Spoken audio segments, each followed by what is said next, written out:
So हे hello guys, कसे आहात तुम्ही? आणि मी एकदम बरी आहे. आणि माझा लुक बघून ना व्हिडिओ स्किप तर करूच नका, कारण की ना मला म्हणजे आपण म्हणतो ना की मला एकदम चांगलं मेकअप करायला आवडत नाही, तसं पण आवडत नाही. आणि आता ना सध्या रात्रीचे 12 वाजता आहेत. आत्ताच मी काय केलं की मुलांना शिकवलं आहे थ्रू ऑनलाईन, आणि 12 वाजता मी तुम्हाला काहीतरी सांगायला आली, मोटिवेट करायला आली, तर व्हिडिओ नक्की बघा. ओके. तर आज ना मी एक शॉर्ट व्हिडिओ अपलोड केला आहे, आणि त्यात मी असं सांगितलं आहे की आपण ना जो चांगला माणूस असतो ना, तो वाद टाळण्यासाठी ना गप्प बसतो, शांत राहतो. हे खरं आहे. पण ना मला असं म्हणायचं आहे की तुम्ही जर चांगले असेल आणि तुमचा चांगुलपणाचा कोणी वापर करत असाल वारंवार वारंवार, तर आपल्याला साप असतं ना, ते कसं आपल्याला फन दाखवतं, तसं आपल्याला कला यायला पाहिजे. आणि ती कला म्हणजे अशी नाही की खराब आहे.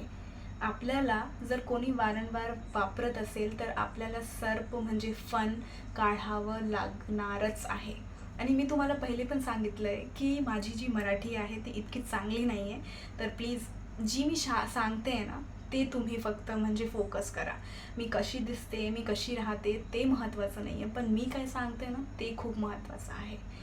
तुम्ही ना जर असं करणार की मी कधीतरी बोलेल, मी नंतर बोलेल, म्हणजे एक लेवल असतो ना, जो खराब माणूस असतो ना त्याचं काही लेवल नाही राहत.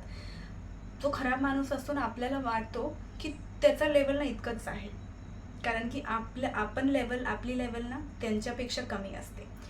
पण ना जो खराब माणूस असतो त्याची लेवल इतकी नाही, तर तुमच्या डोकापेक्षा पण खूप म्हणजे बहुत ज़्यादा बडी रहती है.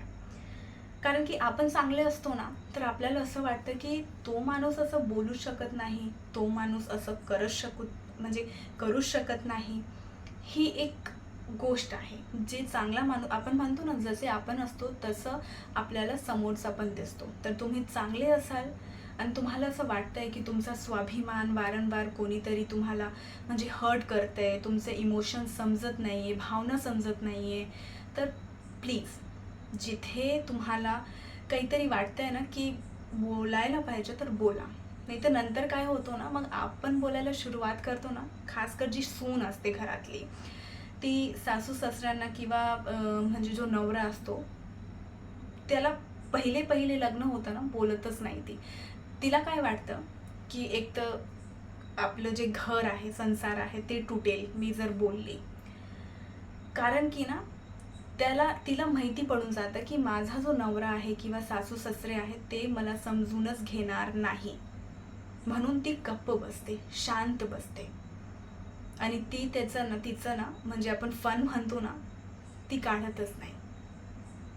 बरोबर आहे ना ही गोष्ट?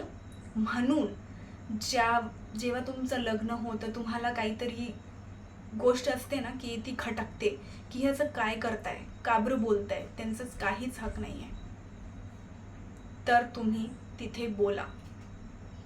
तर तुम्हाला हे व्हिडिओ आवडला असेल तर प्लीज लाईक करा, शेअर करा, सबस्क्राईब करा. तोपर्यंत बाय बाय, कारण की माझी बाळ उठली आहे, मी जाते. 12 वाजता रात्रीचे.